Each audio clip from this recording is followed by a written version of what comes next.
Claude Code est aujourd'hui, encore une fois, de loin le meilleur modèle qu'on puisse utiliser pour développer des projets. Cependant, l'utiliser revient à chaque fois à dépenser de l'argent, envoyer ses données dans le cloud et dépendre constamment d'une connexion à Internet. Aujourd'hui, je vais vous montrer, que ce soit sur Windows, Linux ou Mac, comment pallier à ces différents problèmes avec Gemma 4. Pour la première étape, il va falloir se rendre sur le site de Olama et ensuite copier la commande que vous voyez ici. Il faudra ensuite ouvrir un terminal PowerShell et coller la commande qui a été copiée tout à l'heure. Là, cela va permettre de télécharger Olama sur votre machine et la vitesse de téléchargement dépendra surtout de votre connexion Internet. Là, Olama s'est installé, on va venir faire la commande Olama-version et si vous voyez quelque chose s'afficher, c'est que l'installation a bien été effectuée. Ensuite, il faudra faire la commande suivante pour vérifier les spécifications de votre ordinateur. C'est en fonction de celle-ci qu'on va choisir le modèle à installer sur le PC. On a les spécifications concernant la RAM du PC, on voit bien que moi j'ai 16 Go. On a également des spécifications sur la carte graphique ainsi que sur le nombre de processeurs que j'ai. On va copier tout ça dans notre presse-papier.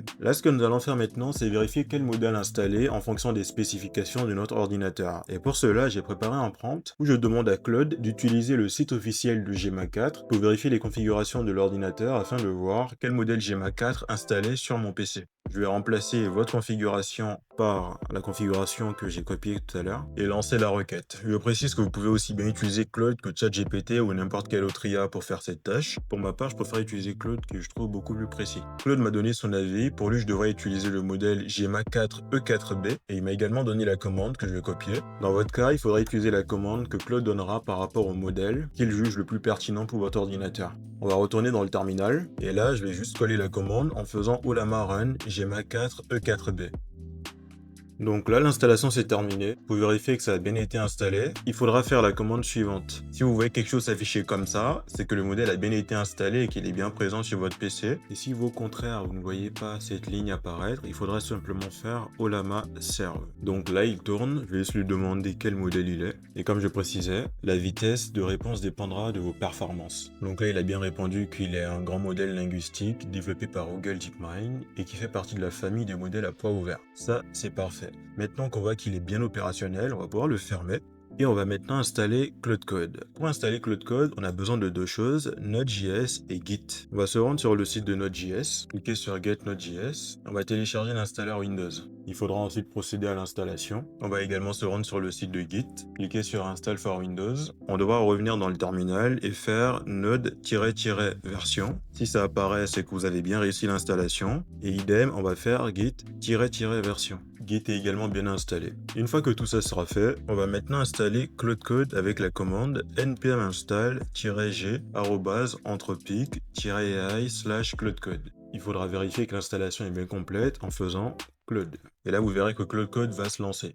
On va sortir de Claude Code et pour la suite, toujours dans PowerShell, il faudra lancer cette commande. Oui, elle est assez balèze, c'est pourquoi je l'ai mise directement sur mon Patreon. Une fois dans mon Patreon, vous pouvez descendre dans l'article suivant et retrouver tout en bas deux fichiers qui représentent les deux commandes PowerShell que nous avons eu à exécuter tout à l'heure. Et dans l'article, je dis exactement comment exécuter tout ça. On revient dans Claude Code, là on voit que ça s'est lancé. Claude Code utilise bien Gemma 4 E4B qui est le modèle que j'ai lancé. À partir de ce moment, vous pourrez utiliser Claude Code dans votre terminal et faire tout plein de choses avec. Mais pour la plupart, j'imagine que vous voudrez utiliser Claude Code dans votre IDE, que ce soit VS Code ou encore Cursor. Je vais prendre l'exemple de Cursor. Une fois dans Cursor, il faudra faire terminal, nouveau terminal, et ensuite coller le script comme tout à l'heure. Claude Code va se lancer avec Gemma 4. Ce que je viens de vous montrer, c'est comment utiliser Gemma 4 en local dans Claude Code. Néanmoins, il y a un truc que vous devez comprendre. Cette méthode, elle est temporaire, c'est-à-dire que si vous utilisez Gemma 4 et que vous fermez cette fenêtre, la prochaine fois que vous voudrez poursuivre avec votre projet, il faudra relancer ce lance script, recommencer la procédure et attendre que le modèle se lance. Ce code que j'ai dû faire pour pouvoir lancer Gemma 4 avec Claude Code, c'est parce que j'avais justement Claude Code déjà installé. Dans mon article Patreon, je vous montre comment faire si vous n'avez jamais installé Claude Code. Du coup, je vais vous montrer la petite surprise dont je vous avais parlé en début de vidéo. Pour ceux qui sont sur Linux et Mac, je ne vous ai pas oublié. Sur mon Patreon, j'ai mis une autre version pour pouvoir utiliser et faire les installations automatiquement, que ce soit pour Windows, Linux ou Mac. Et vous avez toutes les explications qui sont données là. Il faudra juste télécharger le fichier qui se trouve juste en bas et suivre les instructions. Une fois que vous aurez téléchargé le fichier, vous aurez 3 dossiers Linux, Mac et Windows. Vous pouvez lire le README pour comprendre davantage, mais il faudra cliquer sur l'installeur. Une fois cliqué sur l'installeur, il demandera les droits pour pouvoir effectuer les tâches. Et là, vous aurez un menu qui va se lancer avec GMA4 plus Olama plus Codecode. L'intérêt de cette méthode automatisée, c'est qu'elle vous permettra d'installer toutes les dépendances, tout ce que nous venons de faire dans cette vidéo, de pouvoir désinstaller ce que vous voulez si à l'avenir vous n'en avez plus besoin, mais aussi de lancer Cloud Code plus GMA4 dans votre terminal, dans vos IDE, ou de faire les deux de manière persistante ou alors de manière temporaire comme nous avons pu faire dans la vidéo. Là, je vais faire le choix 1 pour vous montrer. Donc, comme vous avez pu le voir, il a commencé par détecter les différentes spécifications du PC et il me recommande le modèle GMA4B. Il précise également les différents composants à installer. Il voit que j'ai déjà Olama qui est à jour, Git est à jour, Node également à jour, et il voit que le serveur Olama est déjà actif vu que je l'avais lancé tout à l'heure avec la commande Olama Run. Et il détecte également le modèle GMA4 qui est installé. Là, vu que c'est le bon modèle, je vais faire tout simplement non pour ne pas le désinstaller. Il va m'expliquer que le serveur est déjà actif. Pour la suite, il y a quelques petites indications. Nous, on va retourner au menu principal et je vais faire le choix numéro 3. Je peux choisir les sessions temporaires, soit dans le terminal comme tout à l'heure, ou encore avec un IDE, ou alors lancer les deux. Dans mon cas, cette fois-ci, je vais faire activer la configuration persistante. Ça va permettre en fait au script de sauvegarder toutes les configurations déjà établies par rapport à Cloud Code dans votre ordinateur, de sorte à ce que si vous souhaitez revenir dessus plus tard, vous pourrez le faire sans souci. Donc là, par exemple, je vais faire activer le choix persistant. Donc là, comme vous pouvez le voir, le script indique que GMA4 sera utilisé dans toutes les sessions, que ce soit terminal, IDE ou toute nouvelle fenêtre du terminal que vous ouvrirez. Il demande ensuite si on veut démarrer automatiquement Olama à chaque fois que le PC s'allume. Moi, je vais faire oui.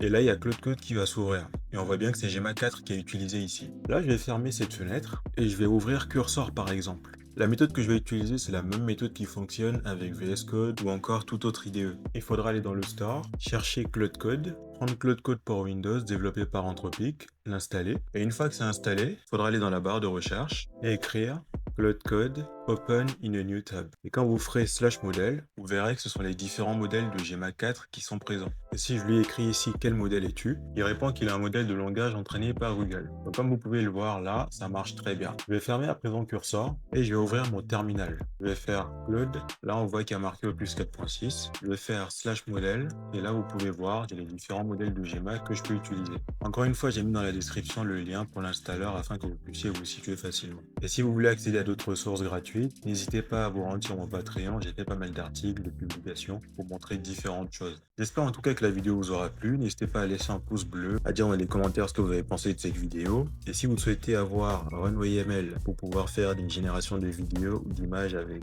code promo, cliquez sur la vidéo juste à gauche. Et si vous voulez installer Cloud Code avec le modèle Opus 4.6 voire 4.7, cliquez sur la vidéo à droite. C'était Yem, à plus.